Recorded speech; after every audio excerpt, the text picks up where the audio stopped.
अस्सलामुअलैकुम। मैं हूं नूरुल आरफीन सिद्दीकी और आप देख रहे हैं आरफीन नामा। पिंडी का शैतान अलमारूफ शेख रशीद शीदा टल्ली पिंडी ही से गिरफ्तार हो चुका है। मैंने आपको बताया था कि आज मेरे वालिद साहब की 25वीं बरसी के सबब मैं जो एपिसोड्स हैं वो रिकॉर्ड कर रहा हूं। आज इतवार के रोज ये एपिसोड मैं रिकॉर्ड कर रहा हूं और अब से थोड़ी देर पहले ये खबर आई है, पिंडी का शैतान शेख रशीद शीदा टल्ली किसी निजी हाउसिंग सोसाइटी से किसी बिल में छुप करके वो बैठा हुआ था। इंटेलिजेंस इत्तला पर उसको और उसके दो बदकिस्मत इन्वर्टेड कॉमास में भतीजों को जो है वो उठा लिया गया है। ये शीदा टल्ली की अगर मैं तारीफ में जाऊं तो मेरे पास इतना कुछ है, इतना मटीरियल है कि अलामान अल हफीज। लेकिन मेरा ख्याल है चंद सीधा सीधा बातें अगर आपको बताऊं तो भी बहुत होगा। आप नवाज शरीफ विद शेख रशीद या शेख रशीद विद नवाज शरीफ गूगल पे टाइप कीजिए या यूट्यूब पे लिखिए। नवाज शरीफ को गीली गीली गंदी गंदी पप्पियां करता हुआ ये शैतान पिंडी का ये आपको नजर आएगा। नवाज शरीफ की शान में जमीन और आसमान के कुलाबे मिलाने वाला, नवाज शरीफ की जिंदगी भर जूते चाटने वाला ये आदमी एस्टेब्लिशमेंट का हमेशा करीब रहा, मुकर्रब रहा, परवरदा रहा। जनरल बाजवा को अपना फला फला बताता था। ये अलग बात के जनरल बाजवा जो कि जाहिर है कि कुछ यूट्यूबर्स के नरगे में थे, सिद्दीक जान टाइप के और फला फला टाइप के, तो उन्होंने एक मौके पर बल्कि क्लैरिफाई भी कर दिया था कि भाई मैंने तो उसको देखा भी नहीं, मैं तो जानता ही नहीं वो कहां से हमारा बैचमेट हो गया फलाना फलाना। बहरकैफ ये इसी तरह से कामयाब लोगों से अपना नाता जोड़ जोड़ करके पिंडी की खुशामद कर करके, चूंकि पिंडी में रहता है तो ये समझता था कि ये जीएचक्यू जो है वो जहेज में लेकर के आया था। लेकिन इसमें भी कोई दो राय नहीं कि भाई जीएचक्यू से इसकी ये दोस्ती, एस्टेब्लिशमेंट से इसकी ये कुर्बत इसको 8 मरतबा एमएनए बनवाने में, विफाकी वजीर, फलाना वजीर, डिकाना वजीर बनवाने में अहम किरदार अदा करती रही। कभी ये नवाज शरीफ के जूते चाट रहा था, कभी ये मुशर्रफ की जो है वो गाड़ी पॉलिश कर रहा था, कभी जो है वो इमरान खान के तलवे चाटता रहा ये। और ये आखिरी मर्तबा अभी ये जो गिरफ्तार हुआ है तो ये इमरान खान के इमरानडू बन चुके थे।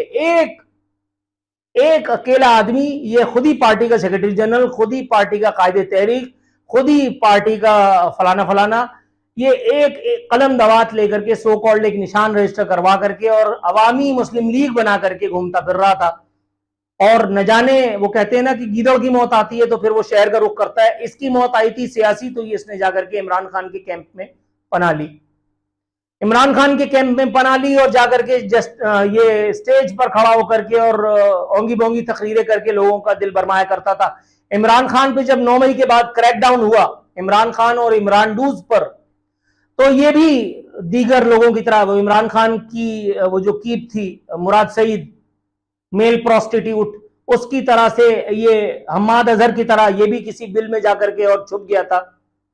अब ये पकड़ा गया है तो मुझे कानून नाफिज करने वाले इदारों की इफिशियंसी से पूरी उम्मीद है, बल्कि मैं दस्त बस्ता मुल्तमिस हूं कानून नाफिज करने वाले इदारों से कि यार 2-3 इसको मेरी तरफ से लगाना, तुम्हें अल्लाह रसूल का वास्ता।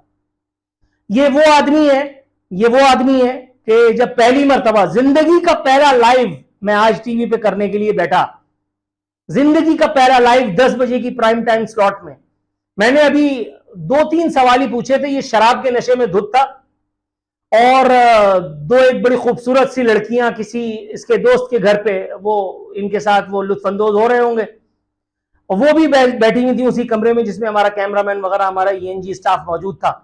दूसरे और तीसरे सवाल पे इसने मेरा मूड भांप लिया। मेरे प्रोग्राम का नाम था हॉट सीट, तो मैंने जब कुर्सी को गर्म किया इसने माइक उतारा और उतार करके भाग गया। और जो फिर सुबकी हुई है, अच्छा मेरा वो पहला लाइव था, मैं भी हड़बड़ा गया, मैंने कहा मेरा मेहमान भाग गया। बहरहाल हमें प्रोग्राम एमसीआर से कट वक्त करवा करके और फिर हमें डाइवर्जन लेना पड़ा। तो मेरा पहला लाइव जो है वो इसने इस तरह से बर्बाद किया, अल्लाह मारे ने। खैर बहरकैफ उसके बाद जब ये वजीर रेलवे था तो मैं अब तक टीवी पे मौजूद था। रेलवे में एक बाप की विपता मुझ तक पहुंची। एक बाप अपने बच्चे को पंजाब के किसी स्टेशन से लेकर के चढ़ा, शायद चंद माह का या 1 साल का वो बच्चा था, बुखार में फूकता वो बच्चा जब ट्रेन में बैठा तो जिंदा था, जब उसका बाप उसको कराची लेकर के उतरा तो वो मुर्दा था। उस बाप की कथा मैंने अपने प्रोग्राम में अपने फतवे में सुनाई और मैंने शेख रशीद जो उस वक्त वफाकी वजीर रेलवे था, मैंने उसके कपड़े उतार दिए। उस एक प्रोग्राम का असर ये हुआ अल्हम्दुलिल्लाह कि शेख रशीद को फौरन नोटिस लेना पड़ा और उसके बाद पाकिस्तान रेलवे के तमाम बड़े स्टेशन पर पैरामेडिक स्टाफ का जो है वो तकर्रुर किया गया। ये कितने अरसे रहा ये तो मैंने फॉलो अप नहीं किया, लेकिन जब तक शेख रशीद वजीर रेलवे था तब तक ये सब दिखावा होता रहा था। तो बहरहाल जो मेरे जिम्मे काम था मैंने किया। शेख रशीद बहुत अरसे से अवाम को इनकलाब के लिए उकसा रहा था, एक गटर में छुप करके बहुत अरसे से ये छुप छुप करके लोगों को उकसा रहे थे। ये बता रहे थे कि अवाम की हालत दिगरगू है, पीडीएम टोला अवाम का दुश्मन है। यस ऑफ कोर्स है, बिल्कुल है। ये बता रहे थे कि इमरान खान पे जुल्म हो रहा है। नहीं नहीं, इमरान खान के साथ बिल्कुल जस्ट हो रहा है, जो होना चाहिए था उससे कम हो रहा है। और वो भी इसलिए क्योंकि हमारी स्टैब्लिशमेंट की गोद दबती है अमेरिका से। अगर ना मेरे जैसा पागल अगर होता तो मैं इमरान खान की कब्र खोद के और उसके ऊपर चूना पोत देता और उस पर चूने से लिख देता आई लव यू। फिर पाकिस्तान में कभी पीटीआई नाम की कोई तहरीक सो कॉल्ड चलने नहीं पाती। तो शुक्र करो कि यहां हाफिज जी मौजूद हैं, इनका सब्र का पैमाना जरा थोड़ा सा और है। लेकिन बहरहाल बड़ी खुशी की खबर है, सुम्मा अल्हम्दुलिल्लाह, ये बदबख्त ये मलऊन पकड़ा गया है। इस पर भी जंगी जराइम का मुकदमा ना सही तो कम से कम कोई संगीन किस्म के मुकदमात तो जरूर लाद दो भाई। पाकिस्तान में मुकदमात का तो कोई मसला ही नहीं है, बकरी चोरी के मुकदमात में भी यहाँ लोग अंदर हो जाते हैं। ये तो एक तारीख है पाकिस्तान की, इससे कौन मुफर कर सकता है। तो अब नंबर है उसका, इमरान खान की वो जो मेल प्रोस्टिट्यूट थी, वो कीप जो इमरान खान ने रखी हुई थी एक मुराद सईद नाम की। इमरान खान आएगी तो क्या कहलाएगी, 200 अरब डॉलर आएगी। 100 अरब डॉलर अगियार के मुंह पे मारेगी और 100 अरब डॉलर से पाकिस्तान बनाएगी। वो किधर है? इमरान खान को खुश करने के चक्कर में इसने मिनिस्ट्रियां भी इंजॉय की और अब भागता फिर रहा है गीदड़ की तरह।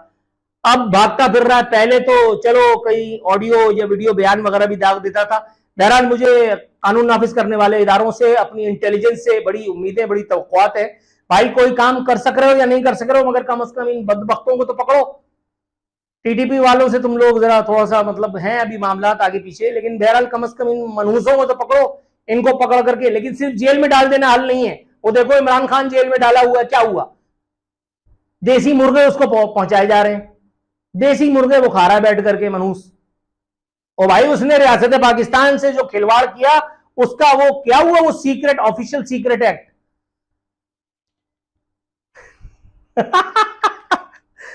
होगा होगा, सब कुछ होगा मेरे दोस्त।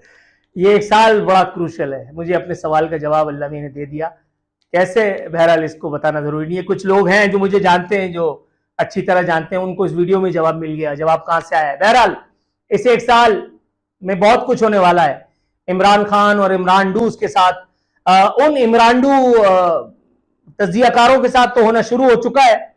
जैसे हारून रशीद, उनसे उनका प्रोग्राम छीन लिया गया। हारून रशीद को कह दिया गया शटअप कॉल देकर के साइड पे उड़ जाओ। सामी अब्राहम सिद्दीक जान, इनकी नौकरी ले ली गई। इनको जो है वो खुड्डे लाइन लगा दिया गया। इनको बोल दिया गया कि जाओ यूट्यूब पे बैठ करके अपना झक मारो। इसके अलावा अब ये देखना है कि वो बदबख्त, वो हरामजादा, वो मेजर जो है आदिल राजा, वो भगोड़ा, उसको कब पकड़ करके काबू करके लाते हैं। अब ये देखना है कि वो मनहूस जो है मलऊन, वो अरबों रुपए खा गया पाकिस्तान के डॉक्टर मोहित पीरजादा, जिसने अपने मरते हुए बाप से अंगूठा लगवाया था जाली स्टाम्प पेपर पे और उसको यूएई में गिरफ्तार करवाया था हॉस्पिटल की एक नर्स ने, जिसकी सीसीटीवी फुटेज भी बाकायदा मौजूद थी। और जिसको हमारी ही स्टैब्लिशमेंट ने, जिनको जूता खाने का शौक लाख होता है हर दूसरे अरसे, हर थोड़े अरसे के बाद, उन्होंने इनको छुड़वाया और फिर लेकर के आए, फिर इसको इस्तेमाल किया। अब देखना यह है कि शाहीन सहराई कब अरेस्ट होते हैं। अब देखना यह है कि वो जानी जो है, वो वजाद सईद खान, वो औरतों का रसिया, वो अपनी इंटर्न से पे हाथ साफ करने वाला, और उसको कब अंदर किया जाता है। अब देखना यह है कि वो इमरानडूज, वो जो चैनल्स थे, उनकी किस्मत में अब क्या लिखा जाता है। बहुत सारे इमरानडूज को तो बिल्कुल तायब कर दिया गया है, बिल्कुल उनको सही मानो मुशर्रफ इस्लाम कर दिया गया है। मगर अभी भी बहुत कुछ है, अभी भी बहुत कुछ है जो कुछ करना बाकी है। इन लोगों ने रियासत पाकिस्तान के साथ, इदारों के साथ, इदारों की रिट के साथ जो फुटबॉल खेली है, इन लोगों ने अपने जाती मफाद की खातिर, इन्होंने मीडिया कवरेज के उसूल के लिए पाकिस्तान के साथ और अफवाज पाकिस्तान के साथ, इदारों के साथ, इदारों की हुर्मत के साथ, रियासत पाकिस्तान के साथ, रियासत पाकिस्तान की तकरीम के साथ जो कुछ किया है, उसका खुमियाजा महज जेल नहीं हो सकती। उसका खुमियाजा महज कोई लूला लंगड़ा अदालती मुकदमा या कार्रवाई नहीं हो सकती। उसकी संगीन से संगीन सजा इन बदबख्तों को मिलनी चाहिए, तब जाकर के कहीं इंसाफ के तकाजे पूरे होंगे। अल्लाह करे परवरदिगार आलम की ये तमन्नाएं हमारी रंग ना है और इन मनहूसों को करार वाकई सजा मिले, तब जाकर के कहीं इंसाफ के तकाजे पूरे होंगे और हमारे कलेजे में ठंड पड़ेगी। फी अमान अल्लाह।